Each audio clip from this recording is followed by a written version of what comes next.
morning mga kabutingting. Mayroon po tayong gagawin ngayon, no? TCL. Kung pagmasdan nyo mga kabutingting, Lagyan natin mga kabutingting. na yung ating motherboard dito sa tagwa. No power mga kabutingting. No power. Kung makikita natin mga kabutingting, ito po yung loob ng ating TCL. Papasok yung mga kailangan sa ating motherboard. Voltage checking mo tayo mga kabutingting. Backlight. Mga kabutingting, Upload na ikapin po natin yung kanyang source of power kung may kuryente. backlight 12 volts. Mga kabutingting, kagaya ng nasabi ko, Kung makikita nyo mga kabutingting, mayroon siyang AC. AC voltahe. Ayan siya. Ngayon sa kanyang kapasitor, mga kabutingting na pagpagawa ng ganito at mayroon siyang 3 ohm, gusto makita ang dito. 309 na volts mga kabutingting. Mayroon po siyang primary. Ngayon sa secondary naman tayo. Ito na mga kabutingting. Lagyan natin yung ating ground sa body para matest natin yung secondary. Sa secondary mga kabutingting, negative mga kabutingting. Oh. Ang nadidetect niya, resistance buzzer. Wala siyang ano.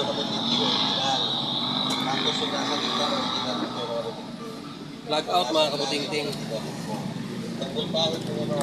Check resistance tayo, check diode. Ngayon, kung bidulahin mo mga kabutingting, isa, dalawa, tatlo, apat. Kung di pa sa 3 volts mga kabutingting, apat na backlight ay 12 volts. So, nakita nyo po mga kabutingting. Makikita mo mga kabutingting, pagka ganyan, hindi nagbabase yung ating system. Isa, dalawa, tatlo, Pagka nakaganon, 5, 6. So, yung apat na yung kabutingting, kakatin nyo po. wala rin po mga kabutingting. So meaning, wala siyang short. Okay yung ating diode. Ganun po yung sa gitna mga kabutingting. Ito na yung ating board. Kinonvert ko na lang sa 4-wire. Kasi nagmamadali yung may-ari. Yung kulay pula na yung mga kabutingting, yan yung yan yung patungo dito sa ating regulator. Yan dito sa may regulator natin, patungo yung pula na yan. Yan ko na kinabit kasi tinanggal ko na lang yung coil kasi masyadong malayo eh. Hindi aabot yung ating 4 wires. Ngayon, mayroon po tayong ground na nakakunik dito. Yan po, ito po ground po yan oh. Tapos yung ating kulay orange saka blue, dito po nakalagay sa opto connection. Ngayon mga kabutingting, ang ginawa natin sa power supply nito, opto connection po mga kabutingting. Wala na pong patagal-tagal mga kabutingting. Plug in natin mga kabutingting para malaman po natin. Kung makikita nyo mga kabutingting, may power na siya. Oh. Ayan, may red light na siya. Oh. Ganun pa man, siyempre kailangan pa natin mag-voltage checking mga kabutingting para makita po natin kung lahat po ng kanyang voltahe ay present.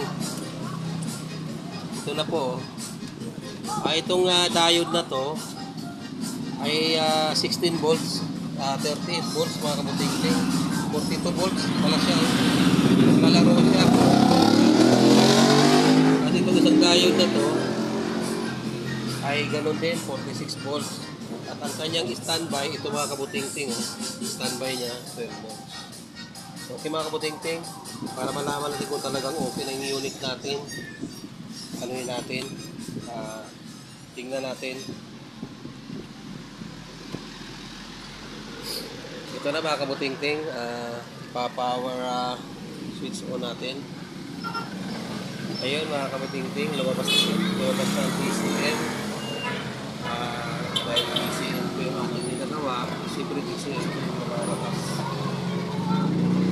Okay. Patayin lang natin mga kabutingting na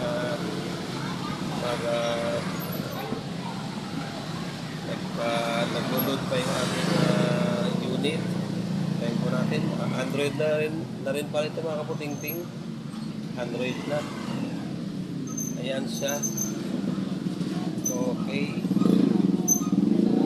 Tapos nung mag-loading, ayan na siya mga kabutingting. kaputing-ting. Lumabas na yung kanyang mga apps. Kanyang mga apps mga kaputing, lumabas na.